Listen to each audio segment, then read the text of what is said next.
महाराज नालंदा विश्वविद्यालय को जला दिया गया, हमारे वेदों को जलाया गया। मुगल काल में महाराज क्या क्या हमारे साथ अन्याय नहीं हुआ। हमारे ही मंदिरों को, हमारे ही भगवानों को हमसे छीना गया, हमारे ही मंदिरों को तोड़ा गया।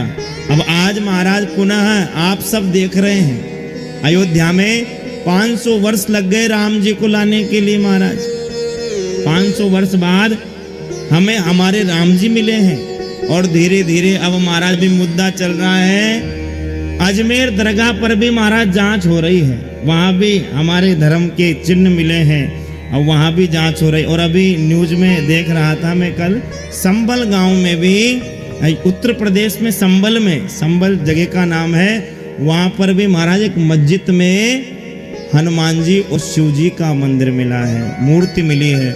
कई वर्षों से महाराज जिनकी सेवा नहीं हुई, पूजा नहीं हुई, ऐसे ही महाराज वहाँ विराज रहे थे।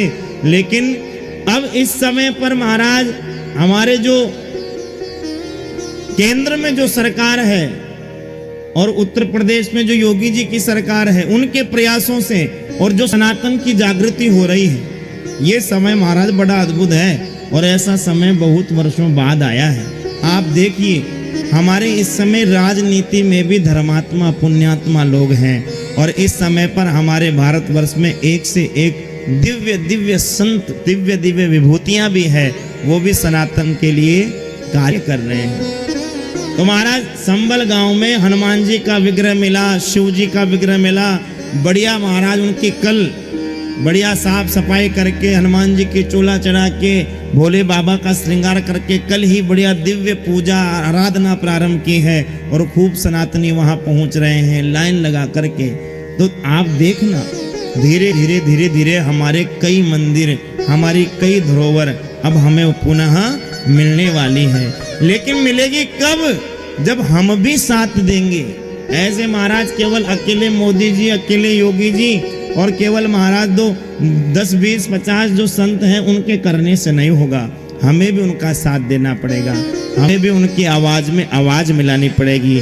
जब हम आवाज में आवाज मिलाएंगे, हम अपने बच्चों को सिखाएंगे, अपनी संतानों को सिखाएंगे इस धर्म के बारे में, इस संस्कृति के बारे में, तब ही महाराज हमारा कुछ हो सकता है।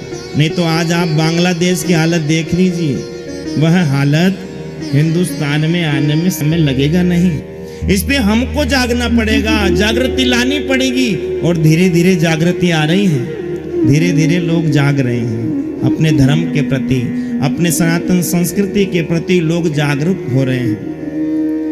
राजनीतिक आधार पर हमें भ्रमित किया गया, जात पात में बांटा गया, ये छोटा, ये बड़ा, ये ऊंचा, ये नीचा। ये हमारे यहाँ की पद्धति नहीं, हमारे यहाँ के संस्कार नहीं थे।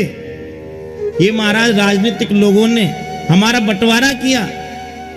आप ही बताइए, एक ही पिता की संतान 4 पुत्र अलग अलग कैसे हो सकते हैं? वेद में मंत्र आया है, ब्राह्मणोस्य मुखमासिद बाहुराजन्यः कृतः ऊरु तद्वैश्यः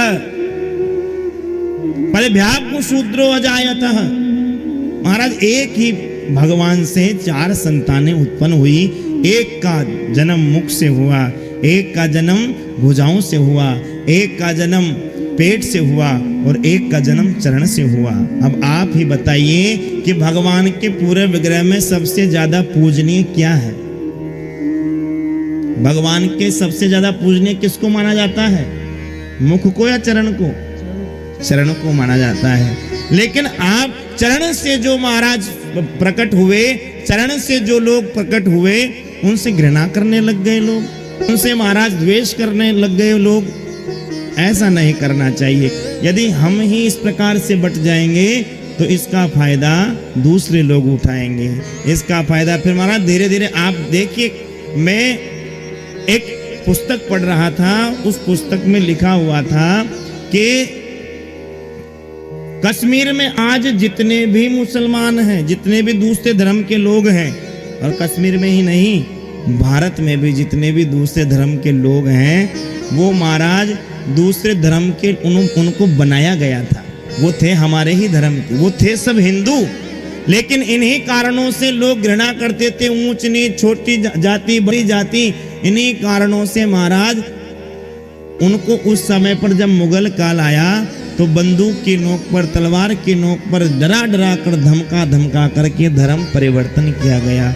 नहीं तो आज आप उठाकर देख लीजिए इतिहास, किसी भी व्यक्ति को जाकर आप दूसरे धर्म के को पूछ लीजिए, उनके 4-5 पीढ़ी आगे कोई राम लाल या श्याम लाल ही नाम होगा।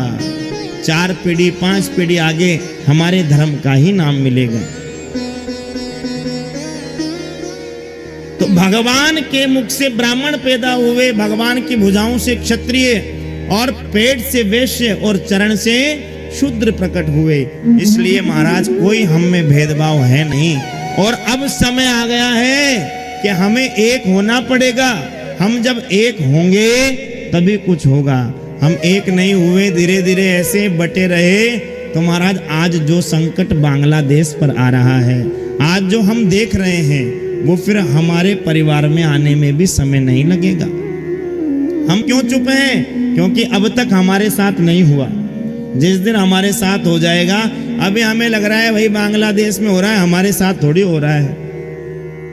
यहां पर भी दिखाई देता है, थोड़ी सी महाराज सरकार में कोई परिवर्तन हो जाए तो दंगे होने लग जाते हैं।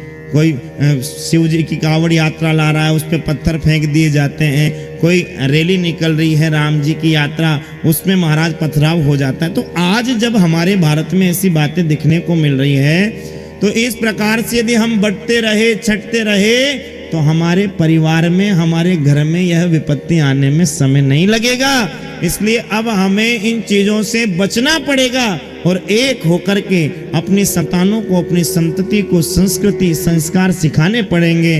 भगवान राम और कृष्ण की लीलाओं के बारे में बताना पड़ेगा। हमारे यहाँ की संस्कृति एक रहने की संस्कृति है, अलग अलग होने की संस्कृति नहीं है।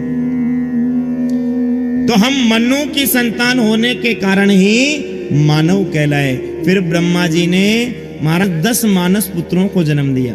कितने मानस पुत्र? 10, जिनमें सबसे छोटे थे नारद जी महाराज। 10 मानस पुत्रों से कहा जाओ सृष्टि करो, तो महाराज 10 मानस पुत्रों ने कहा कि हम तो भगवान का भजन करेंगे, हमें सृष्टि नहीं करनी महाराज।